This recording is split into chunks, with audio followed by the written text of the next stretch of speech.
Hey everybody, it's Mitch and welcome to my next video. Today is Friday, which means we are going to be doing a Dungeons and Dragons video. And today, I received some comments a while back that I decided, you know what, I should probably get to those. Going to be doing that a lot more regularly now, but one of them was some people were asking me for advice, and they wanted me to do more about Druids. One person even specifically asked for advice on spells, so I'm like, okay, let's talk about Druids and spells. So, um, one of the best things I can say is Druids and spellcasting. So, they're a divine caster, so you don't have to worry about armor failure. Not that Druids really get a ton of armor, but they're generally going to be wearing light to medium armor. Maybe heavy armor late in the game, because there's definitely ways to do it. And by the time you start hitting that epic mark, you're probably going to be considering it. Just getting some dragon scale stuff. Well, okay, maybe after epic. That's some really hard stuff to get. But yeah. So you don't have to worry about the armor failure, your spell failure from that armor, regardless of what kind of armor you're wearing. Now you can only cast when you're not in wild shape, so you got to keep that in mind. Druids, they know every druid spell, so you don't have to worry about preparing. Well, you don't have to worry about choosing your spells. What you worry about is preparing them each day. So when you're preparing your spells, best practice I like to do is I like to say, okay, this is what I normally prepare, and I'll have that list. But then I'll also, if I see something's coming up, I'll be like, okay, I'm going to prepare it a little bit different this day. So you can definitely do that. Now, what I like to do is, which is generally a good idea, you have to think about your party a little bit, but you're usually going to be the primary healer of the group.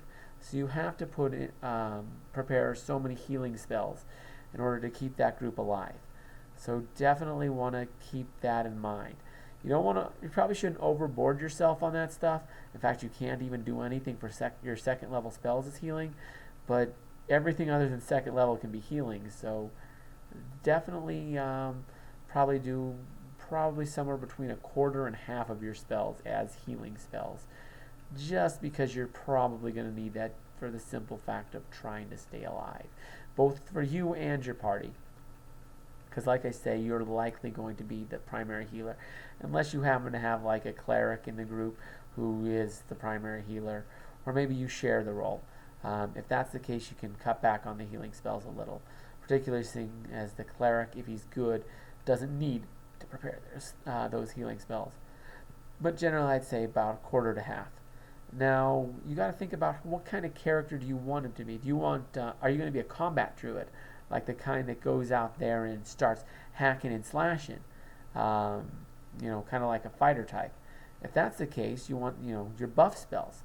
You want to put your bear's endurance, your bull's strength, your all those kinds of spells. Cat's grace. You want to do all that kind of stuff if you're trying to be combat. Plus, there's a whole bunch of stuff that buff all your stats. Buffing spells, definitely nice if you want to be combat oriented. I personally like them for the sense of being a saboteur. I've got a lot of stuff in the comments about how that's not the only option, and they're right. I personally have noticed that they tend to be a little better at that than the other classes, though, other than I guess like the rogues and stuff. But in terms of casters, they're the best. So if you want to be the saboteur, maybe put some sabotage spells in there. I would always recommend, like I say, with the half to a quarter of healing, you probably want to do similar half to a quarter of damaging spells as well. Because the Druids, they get a number of those. So I would definitely throw a few in there like that. I had a friend who was a Druid. She always did, I forget what the spell was, but she did it all the time. It was like this icy spell that not only did a bunch of damage, but it also made the ground slippery and stuff, which was pretty cool. He used that a lot, and I think it even made it hard to see. There's a lot of really cool spells like that, so definitely want to load down a little bit with that. So I'd say, like I say, half to a quarter both healing and half to a quarter damaging. Then you want to mix the rest with your buffing, your debuffing, stuff like that. It really depends. There's a lot of useful spells out there. So many. It depends very much on what level you're at. At the lower levels, you know, it's pretty limited. That's really, like what I've described now, is really all you get. But once you get to higher level, holy crap, do Druids get some nice spells. Like, they can control the weather, they can, they get a spell that turns, you can turn the ground into freaking lava, which is just insane. Drop that, center that around them, some enemy of yours that can't fly. And now all of a sudden they gotta swim through freaking lava, taking massive damage until they can get out of that. And that's gonna take them a few turns. It'll likely kill them before they can even get out. Or they might just say, you know what, I'm just gonna fight in the lava and do as much damage before I go. Like, there's various options, but that's a pretty nasty one. They get some nasty spells once they get to higher levels. So that's really cool about the Druids.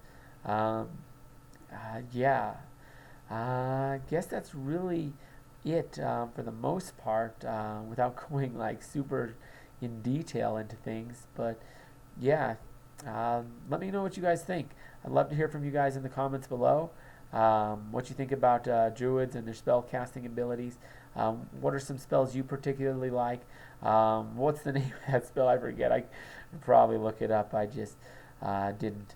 It kind of crossed my mind while I was making the video. So yeah, I might put an annotation saying what it is in the video. But yeah, leave it in the comments if you know it.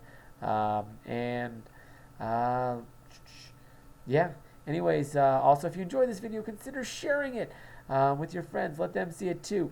Also, if you haven't already, consider subscribing to my channel because, well, we have a bunch of different videos. We have one of these videos every Friday, plus we have a Dungeons & Dragons description video every Friday where I talk about in detail one specific class, race, or prestige class from, at this point, one of the supplement books, because I've already exhausted the core books. But yeah, then we also have one of these videos as well where I talk about a video you requested where I go into either more detail about something I've already done, or I talk about something completely different. So yeah, also there's Dungeons & Dragons story videos every Thursday where I talk about a Dungeons & Dragons story I did and basically take you on the journey of that story that I did a few years ago. Wednesday we have videos about me where I tell you a little bit more about myself. Of course, Saturday we have Naruto character reviews. Sunday we have additional videos as well, and probably more to come. So definitely check all that out. So subscribe to get better access to that. But anyways, as always, I'm Mitch, and I'll be seeing you.